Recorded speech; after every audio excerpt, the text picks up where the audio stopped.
You write very well on your in your newsletter about tech and about AI and about where the internet is going. Like what is the reasoning, I would say, behind this almost like late stage internet reality that we're dealing with right now? Because from me reading some of your work and what I've seen, it almost seems like everything is a carbon copy of a carbon copy of a carbon copy, and the experience of connection that was supposedly what the internet was supposed to engender is far in the rear view, in my estimation. So a lot of it comes down to growth. All these companies have become, all of the major internet platforms have become growth machines. The street, really the markets are all they care about. And the easiest way to make the markets like you is show that you will grow 10, 20% every quarter. This is unsustainable, but it's why you're seeing things like Instagram's algorithm sending you things and showing you things that aren't people you follow, things you don't want to see. It's why Google search results don't show you what you want to see, but what Google would like you to see. Because all of these businesses need to scrape bits of revenue to show the street that they're always growing. How does that end up making everything normalized? Well, when most media properties are based on the idea of pleasing Google search or what used to be virality over social media, they create content to match what search engines like. As a result, you see a lot of content that's like, oh yeah, the Super Bowl is, when does it stream? And where can I stream this new show? Right. And indeed, you get headlines like the massive amount of headlines around Biden's age. All that popped up because it did traffic. It's what people wanted to read about, kind of a self-fulfilling prophecy. Wrong or right, it's what happens.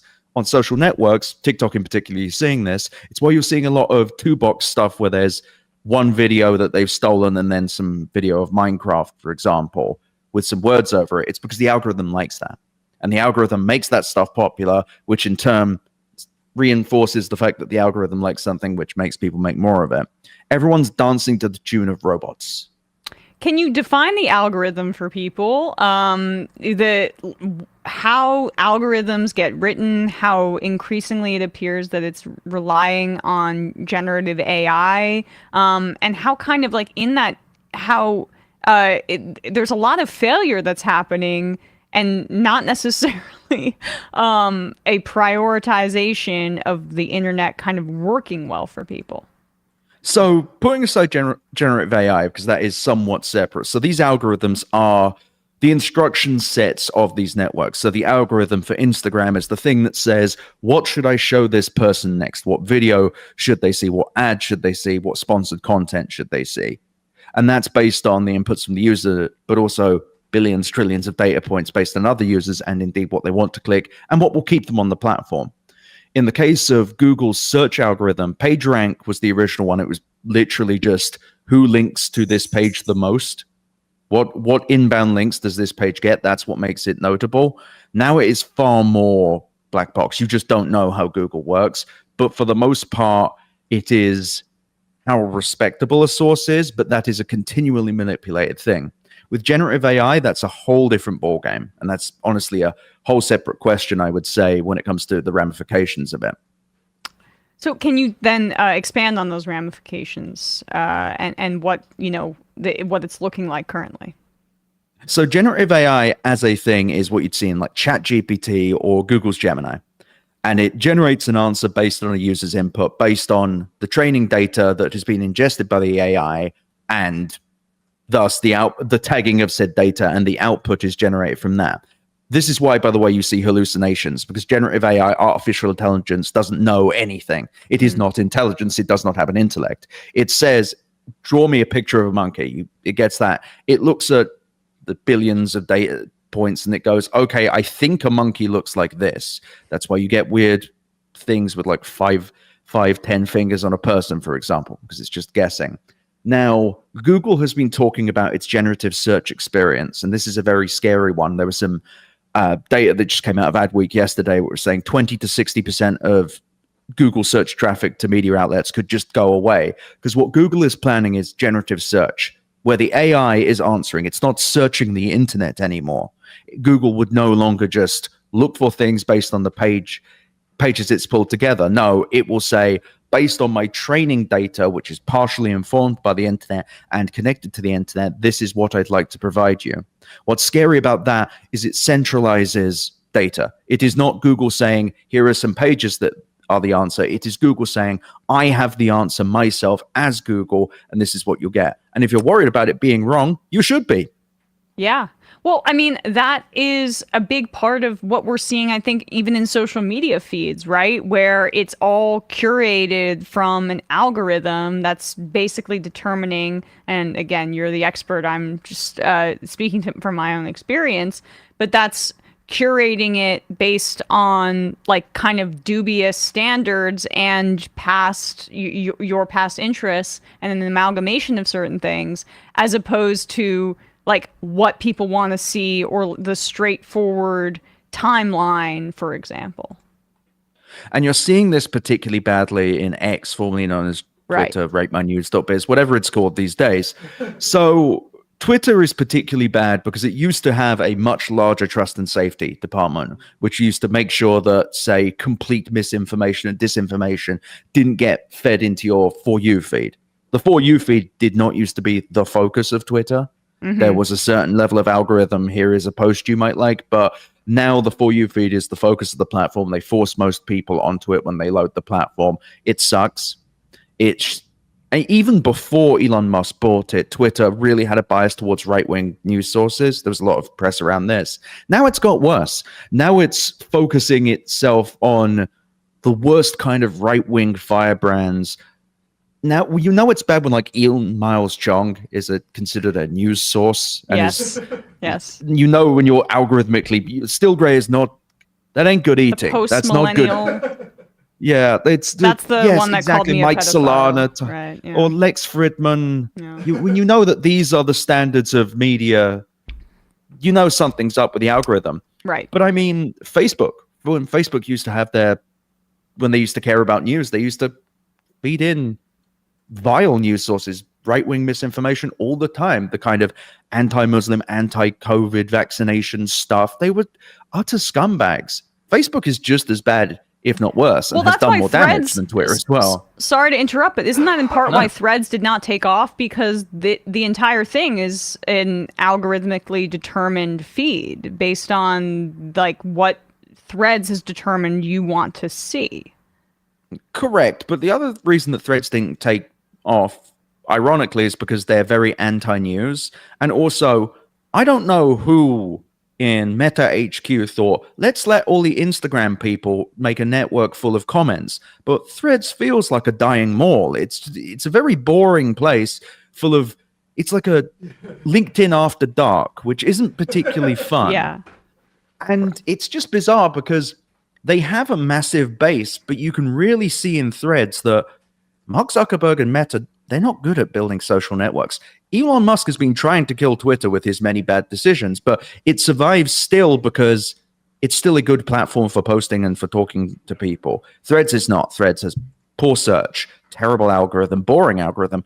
When I was first on Threads, I kid you not, I was getting the most vile anti-trans stuff. And I tried telling, but I was like, this is bad. And everyone was just like, well, you know, it's just your feed. Just block them and move on. It's like, no. Yeah. No, this is a problem. And that has now disappeared. Now it's memes from 3 weeks ago, which is not better.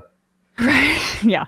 So the endless growth piece, I mean, that's not necessarily something new that kills products. But in terms of social media, it appears to have a particularly acute effect because the product is something different than had been pushed by other companies that are caving in on themselves due to endless growth, because the product was also generated by the user. It's, you know, there's advertising now, yes, but the base of why these platforms became popular was user generated content and then also user consuming.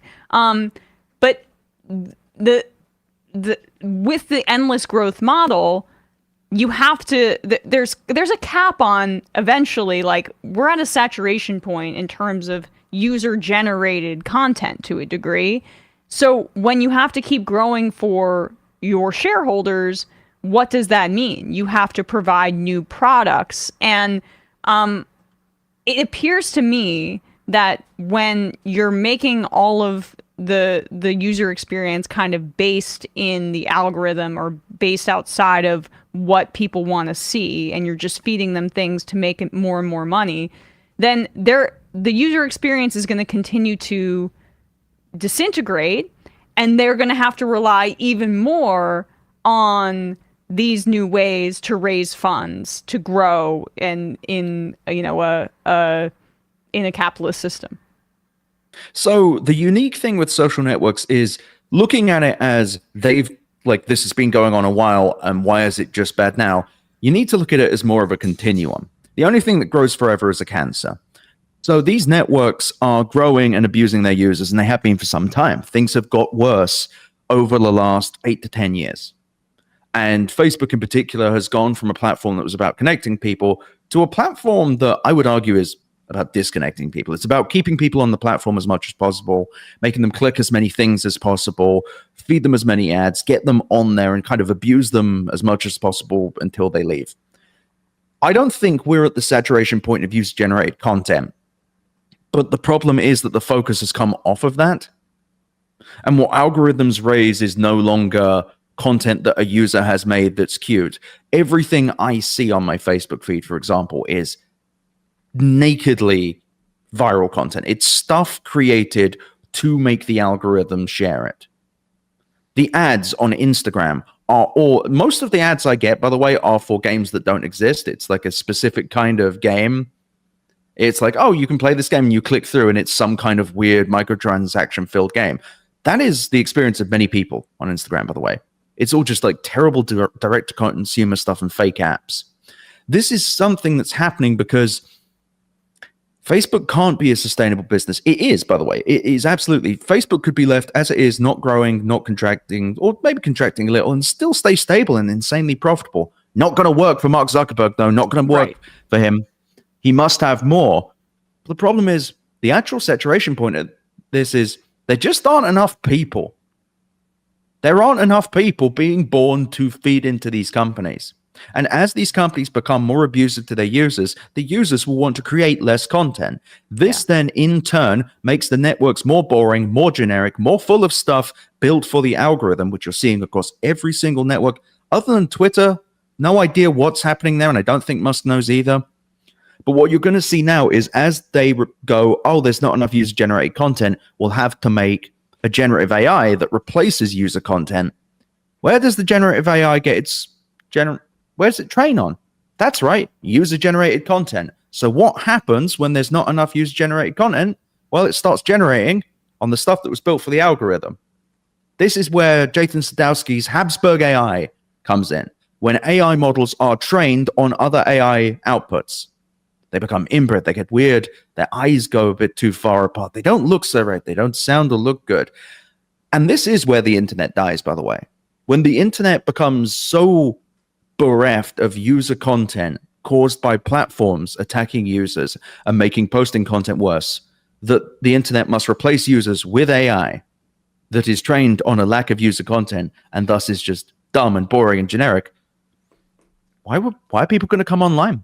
Like this is dangerous. Yeah. This is really dangerous. Well, it's the snake that begins to eat its tail at a certain point, right? And then the entire product collapses to a degree. You mentioned Elon Musk there. Do you think that his just complete idiocy and public failures are masking this overall, wider disintegration of the internet that you described? Because it seems to be shared not just on Twitter, it's also all over Meta and Facebook.